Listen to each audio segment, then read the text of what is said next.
So now we're veering from our normal routine schedule, and of doing what was used to be the top 5. We're going to be switching it to the top 3 things to watch next week. But that's right. We're lazy. We're just top 5 was too much work. Too much work. So we're switching to top. But it is January 3rd, start of the year, and how could we disappoint our listeners without making some ridiculously bold forecasts for 2020, right? That's right. So the kind of assignment for both of us was to go pick up things that was bold and kind of outside of what most consensus thinkers would think, would have forecasted. Yeah, I want our listeners to comment on whether or not we succeeded at being bold or not. Fair enough. Okay, so let's go. Let's go. I'm first up, right? Yes. Okay. So number Kevin's 3. top 3. Number 3. Here we go. Number 3, U.S. stocks will underperform the MSCI World Index. Now, That's listen, there's bold. a lot. Oh, come on. It's bold. There's a lot of dogs in there. Think about, like, you guys all hate European stocks. Think about all the dogs that are in there.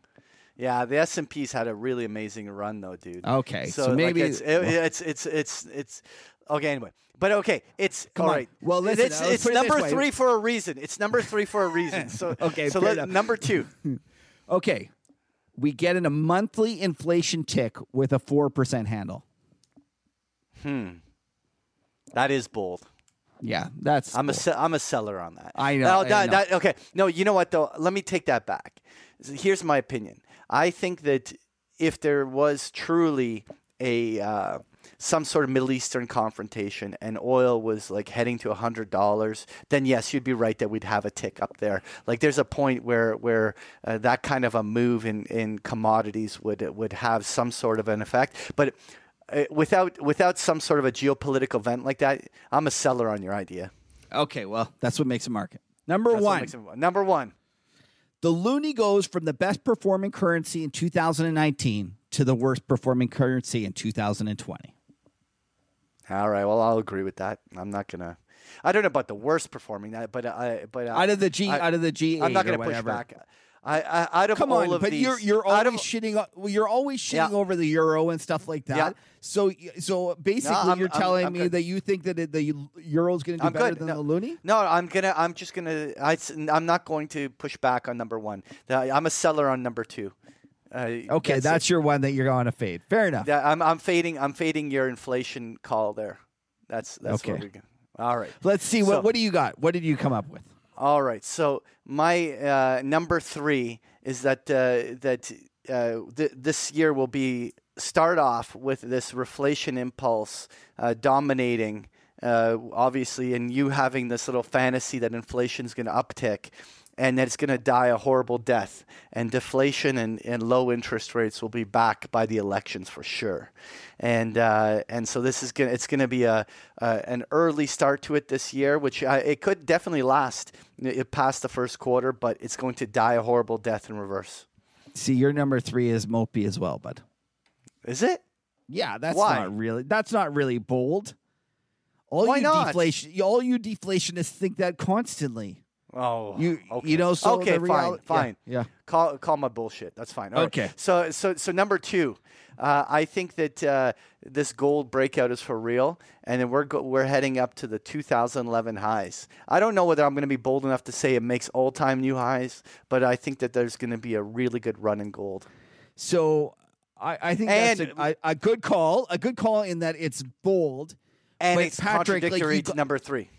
Okay, yes, you're correct, because the number 3 would imply a dollar rally. Would you? I agree? accept that to be true, yeah. and so I actually think that gold will do it anyway, and that's where the boldest part of that. That's where the boldness comes. The gold will decouple from that reflation trade.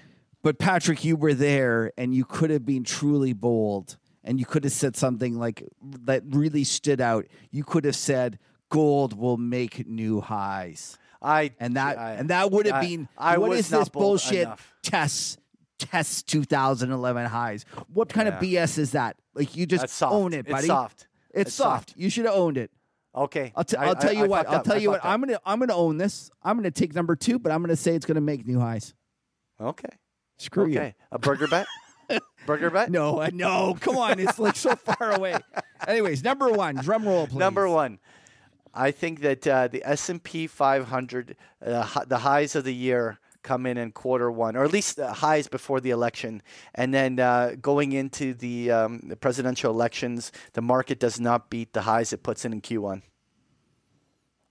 Oh, you technicians, you're always hedging everything. So you're saying that whatever high we make in the next little while, in the next couple of months, is the high for the Trump will not have an S&P rally running it as a tailwind to his presidential election.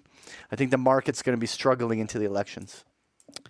Yeah, I don't know, Patrick. I feel like that's mopey as well. Oh. I feel like you're number two. You really blew it because you really had a chance to be bold. Everyone weigh in about whose calls were more bold. Of course, the deflationists will all be on your side, and the inflationists will be maybe hopefully saving. You went soft. You only said a tick. Like whatever. Like it's good. I like the one touch. I like the one touch. Actually, you know what? We should address this right now. We should, you know what? We had not written this part into our schedule, but I think I should take a moment to talk about the one touch euro currency option that you sold to Cuppy the other day. I went home after doing that and I felt a little dirty. Oh my God. I did. And so I'll tell you why. Why? Okay. So you mispriced that. You mispriced that badly. And you're my partner. And although we love Cuppy and he's an integral part of the show, I feel like I should be more loyal to you than to Cuppy. And I saw you misprice that. And I had a moment where I was like, you know what? He really mispriced that. And then what did I do? I said, yeah, screw that. I'll take a steak too. Listen, I feel bad about it. I feel bad. Oh, come on. I'm a big boy. I can handle my steak bets. I like my odds. You know that's in Florida. Steak's a little more expensive there. That you don't use our Canadian peso. Shit, that's right. I have to buy that in Miami. Yeah, that's right. It's going to be expensive. You mean I can't use Canadian funny money to buy these steaks? No, you can't. One thing is, so Patrick, I just want you to know, I did reach out and figure out how you price out a one touch. And I tried to figure out what the correct price was for that option. And it came out to basically the option we bought from you was worth, and considering it had a 1-to-1 payoff profile, it should be worth 50 cents if it was the right price. It was worth 65 cents. So I didn't pick you off that badly. Now, having said that, that's assuming vol is down here at these really low levels. If there's a vol spike, you're in big trouble because then that option is worth like 75 really easily. But anyways, I won't do that again. I won't do that again. God. I will support my partner and I won't pick you off when you do bad bets. Listen, when I'm 2-3 beers in, I can make some bad bets, but that's okay. You know I what? guess you're right. Yeah, I could think of worse things to happen than us sitting at a steakhouse and me having to buy you guys steaks. Well, that's a very big of you, Patrick. That's good, man. You're good, man. And you know what? I am a little upset with Cuppy because he was running his mouth off on Twitter, so he's goochering our trade. He's goochering it. I was loving that. I was very upset. I was like, oh God, the market gods are going to punish us, because he's goochering it. Oh, I'm loving it. It's going to be fine. Oh, well. Break 111 and you guys are done. All right. Yeah. Anyway. That's right. When the fib retracement levels don't hold. See, I'm going to get this. I'm going to figure out this dark magic before it's all over. One day you will. One day you will.